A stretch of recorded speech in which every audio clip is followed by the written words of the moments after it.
नमस्कार, आप देख रहे हैं कैपिटल टीवी बिहार। मैं हूं आपके साथ सृष्टि शाह। बिहार विधानसभा चुनाव को लेकर सियासी सरगर्मी अपने चरम पर है। प्रदेश की 243 विधानसभा सीटों में बहुमत का जादुई आंकड़ा 122 का है, जिसे हासिल करने के लिए सभी दल और गठबंधन पूरी ताकत झोंक रही है। हर पार्टी अपनी रणनीति को अंतिम रूप देने में जुटी हुई है। हालांकि अब तक किसी भी दल या फिर गठबंधन की ओर से सीट शेयरिंग पर अंतिम सहमति सामने नहीं आई है। बावजूद इसके राजनीतिक दलों ने अपनी तैयारियों को तेज कर दिया है और नेताओं के बीच लगातार बैठकों का दौर भी जारी है। इसी क्रम में कांग्रेस की दूसरी चुनाव समिति की ऑनलाइन बैठक हुई है, जिसमें पार्टी के कई वरिष्ठ नेता, पदाधिकारी और प्रदेश प्रभारी शामिल हुए। इस बैठक में उम्मीदवार चयन की रणनीति, प्रचार अभियान और गठबंधन के भीतर सीटों के बंटवारों को लेकर लंबी चर्चा हुई। पार्टी का फोकस इस बात पर है कि किस क्षेत्र में कांग्रेस अपने पुराने जनाधार को मजबूत कर सकती है और किन सीटों पर नए चेहरों को मौका दिया जा सकता है। बैठक में यह भी तय किया गया कि कांग्रेस अपने संगठन को बूथ स्तर पर सक्रिय करेगी, ताकि चुनाव के दौरान मतदाताओं तक सीधा संपर्क स्थापित किया जा सके।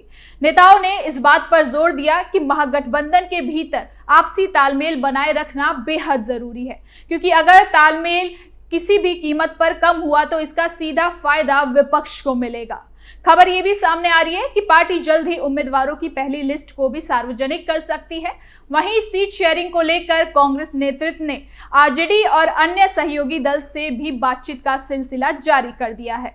तो कुल मिलाकर बिहार में कांग्रेस अब इस कोशिश में है कि 2020 के मुकाबले इस बार बेहतर प्रदर्शन कर गठबंधन की राजनीति में अपनी स्थिति को और मजबूत किया जा सके। तो चलिए, क्या है पूरी खबर, जरा विस्तार से जानते हैं। कांग्रेस चुनाव समिति की ऑनलाइन बैठक, सीट शेयरिंग पर हुई चर्चा।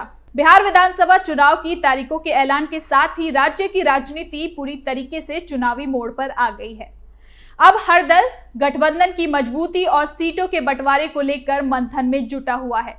जैसे जैसे मतदान की तारीख करीब आ रही है, वैसे वैसे राजनीतिक समीकरण और भी पेचीदा होते जा रहे हैं। इस बार मुकाबला ना सिर्फ एनडीए और इंडिया गठबंधन के बीच है, बल्कि दोनों के भीतर की खींचतान भी सियासी सुर्खियों में है। एनडीए की बात करें तो सीटों को लेकर बातचीत अपने अंतिम चरण पर पहुंच चुकी है। शुक्रवार को गठबंधन के अंदर हलचल तेज तब हुई जब केंद्रीय गृह राज्य मंत्री नित्यानंद राय अचानक लोजपा प्रमुख चिराग पासवान के आवास पर पहुंचे। दोनों नेताओं के बीच करीब 1 घंटे तक बैठक चली, जिसमें सीट के बंटवारे और उम्मीदवारों के चयन को लेकर चर्चा की गई। खबरों के मुताबिक चिराग पासवान ने कुछ खास सीटों पर लोजपा आरवी के दावेदारी को लेकर अपनी बात रखी है, तो वहीं भाजपा नेतृत्व चाहता है कि इस बार सीट बंटवारे का फॉर्मूला 2020 के चुनाव की तुलना में संतुलित और व्यवहारिक रहे, ताकि किसी भी सहयोगी दल में असंतोष ना पनपे। इसी बीच पटना में जेडीयू और भाजपा नेताओं की भी एक अहम बैठक हुई। इस बैठक में संगठन की तैयारियों की समीक्षा की गई और उम्मीदवारों के चयन पर विचार किया गया। राजनीतिक हलकों में चर्चा है कि एनडीए अगले कुछ दिनों में न केवल सीट शेयरिंग की घोषणा करेगा, बल्कि उम्मीदवारों की पहली सूची भी जारी कर सकता है। भाजपा का लक्ष्य है कि चुनाव की शुरुआत से पहले ही पूरे गठबंधन में एकता का संदेश दिया जाए और विपक्ष ये दिखा सके कि एनडीए पूरी तरीके से संगठित और तैयार है। तो वहीं दूसरी तरफ महागठबंधन के भीतर स्थिति उतनी स्पष्ट नजर नहीं आ रही। आरजेडी और कांग्रेस के बीच सीटों को लेकर खींचतान बढ़ती जा रही है। कांग्रेस नेतृत्व आरजेडी से अपनी हिस्सेदारी को लेकर असंतुष्ट है और अब दबाव की राजनीति शुरू कर चुका है। कांग्रेस की दूसरी चुनाव समिति की ऑनलाइन बैठक इसी रणनीति का हिस्सा मानी जा रही है। इस बैठक में वरिष्ठ नेताओं ने साफ संकेत दिया कि अगर जल्द ही सीट शेयरिंग पर निर्णय नहीं हुआ तो पार्टी अपने उम्मीदवारों की घोषणा स्वतंत्र रूप से करेगी। कांग्रेस की इस बैठक को कई विश्लेषक आरजेडी को अल्टीमेटम मान रहे हैं। पार्टी ने स्पष्ट कर दिया है कि वो अब इंतजार के मूड में तो बिल्कुल नहीं है। कांग्रेस का मानना है कि देर होने से चुनावी तैयारी प्रभावित होगी और कार्यकर्ताओं में भी भ्रम की स्थिति पैदा होगी। यही वजह है कि अब कांग्रेस अपने संभावित उम्मीदवारों की सूची तैयार कर रही है और प्रदेश इकाई को स्पष्ट निर्देश दिए गए हैं कि हर क्षेत्र में जमीनी रिपोर्ट जल्द ही भेजी जाए। इस बीच आरजेडी नेतृत्व पर भी दबाव लगातार बढ़ रहा है। पार्टी एक ओर अपने सहयोगियों को साथ रखना चाहती है, वहीं दूसरी ओर अपने जनाधार वाले क्षेत्रों में समझौता करने से बच रही है। अगर कांग्रेस और आरजेडी के बीच मतभेद गहराएं तो इसका सीधा असर महागठबंधन के प्रदर्शन पर पड़ सकता है। बिहार विधानसभा चुनाव का बिगुल बज चुका है और सियासी अपने चरम पर पहुंच गई है। राज्य की 243 विधानसभा सीटों पर कब्जा जमाने की जंग इस बार बेहद दिलचस्प नजर आ रही है। एक और एनडीए अपने सीट बंटवारे के फॉर्मूले को अंतिम रूप देने में जुटा हुआ है, तो वहीं दूसरी ओर विपक्षी गठबंधन के भीतर गहराते मतभेदों ने समीकरणों को और उलझा दिया है। कुल मिलाकर बिहार का चुनावी माहौल अब पूरी तरीके से गर्मा चुका है। एनडीए की बैठकों और भाजपा, लोजपा, जेडीयू के बीच जारी चर्चा ने जहां एकजुटता का संदेश दिया है, वहीं महागठबंधन के भीतर फूट की स्थिति खुलकर सामने आने लगी है। दरअसल कांग्रेस और आरजेडी के बीच सीट शेयरिंग पर जारी असहमति अब राजनीतिक तकरार का रूप ले चुकी है।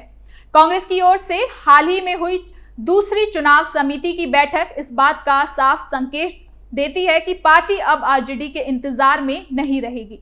कांग्रेस नेताओं ने बैठक के दौरान स्पष्ट किया कि अगर जल्द ही सीटों को लेकर कोई ठोस फैसला नहीं लिया गया तो पार्टी अपने उम्मीदवारों की सूची स्वतंत्र रूप से जारी कर देगी। यह रुख महागठबंधन के भीतर नाराजगी की नई परत को जोड़ता है। लेकिन अब ये बात केवल कांग्रेस तक सीमित नहीं है। आरजेडी और तेजस्वी यादव की ओर से भी सहयोगी दल के प्रति एक दूरी साफ झलक रही है। तेजस्वी यादव शुरू से ही वोटर अधिकार यात्रा के दौरान कांग्रेस नेताओं के साथ मंच साझा करते नजर आए थे, लेकिन उसके बाद से उन्होंने अपनी रणनीति को पूरी तरीके से अलग दिशा में मोड़ दिया। उन्होंने कांग्रेस से किसी भी साझा कार्यक्रम या रणनीतिक चर्चा में हिस्सा नहीं लिया और अब अपने फैसले खुद लेने लगे हैं। तेजस्वी यादव की हालिया प्रेस कॉन्फ्रेंस इसका सबसे बड़ा उदाहरण मानी जा रही है। इस प्रेस कॉन्फ्रेंस में उन्होंने कई बड़े ऐलान किए, जिनमें सबसे चर्चित घोषणा 20 महीने के भीतर हर परिवार के एक सदस्य को सरकारी नौकरी दी जाएगी। ये वादा, इस बयान ने एक तरफ युवाओं के बीच चर्चा छेड़ दी, तो वहीं दूसरी ओर सहयोगी दल को भी असहज कर दिया है। कांग्रेस के कई नेताओं का मानना है कि तेजस्वी यादव गठबंधन की साझा नीतियों पर विचार किए बिना अपने व्यक्तिगत घोषणा पत्र की ओर बढ़ रहे हैं, जिससे विपक्षी एकता कमजोर पड़ रही है। राजनीतिक जानकारों का कहना है कि महागठबंधन के भीतर ये स्थिति बेहद चिंताजनक है। कांग्रेस जहां अपने जनाधार को बनाए रखने की जद्दोजहद कर रही है, वहीं आरजेडी चाहती है कि सीटों पर उसका प्रभुत्व बरकरार रहे।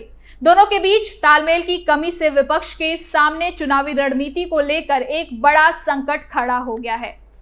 कांग्रेस नेतृत्व ने साफ कर दिया है कि वो किसी भी हाल में पिछली बार जैसी स्थिति नहीं दोहराना चाहती, जब उसे बहुत कम सीटों पर लड़ने का मौका मिला था। वहीं आरजेडी का रुख ये है कि क्योंकि उसका जनाधार बड़ा है, इसलिए अधिक सीटों पर उसका दावा होना संभावित है।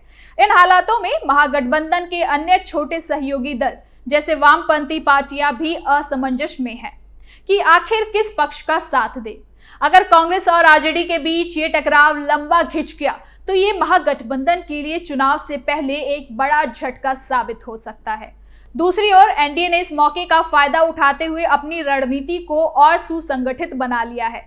भाजपा और जेडीयू के बीच लगातार हो रही बैठकों का उद्देश्य यही है कि किसी तरीके की अंदरूनी कलह की गुंजाइश ना बचे। सूत्रों के मुताबिक एनडीए जल्द ही अपनी पहली उम्मीदवार सूची जारी करने की तैयारी में है, ताकि जनता के बीच एकजुटता का संदेश भेजा जा सके। तो वहीं महागठबंधन में जारी मतभेद इस बात की ओर इशारा कर रहा है कि विपक्ष अभी तक अपनी दिशा तय नहीं कर पाया है। अगर यही स्थिति बनी रही तो इसका सीधा असर चुनावी नतीजों पर पड़ सकता है। तेजस्वी यादव और कांग्रेस दोनों ही अपने अपने एजेंडे पर आगे बढ़ रहे हैं और इस बीच समन्वय की कमी विपक्षी एकता की सबसे बड़ी चुनौती बन गई है। तो कुल मिलाकर बिहार का चुनाव इस बार केवल सत्ता की लड़ाई नहीं, बल्कि गठबंधन की मजबूती बनाम असहमति की परीक्षा भी है। अगर महागठबंधन के घटक दलों ने समय रहते अपने मतभेद नहीं सुलझाए तो ये दरार चुनावी नतीजों में भी भारी पड़ सकता है और सत्ता की ये जंग एक तरफा हो सकती है। तो फिलहाल के लिए इस खबर में इतना ही। देखते रहिए कैपिटल टीवी बिहार।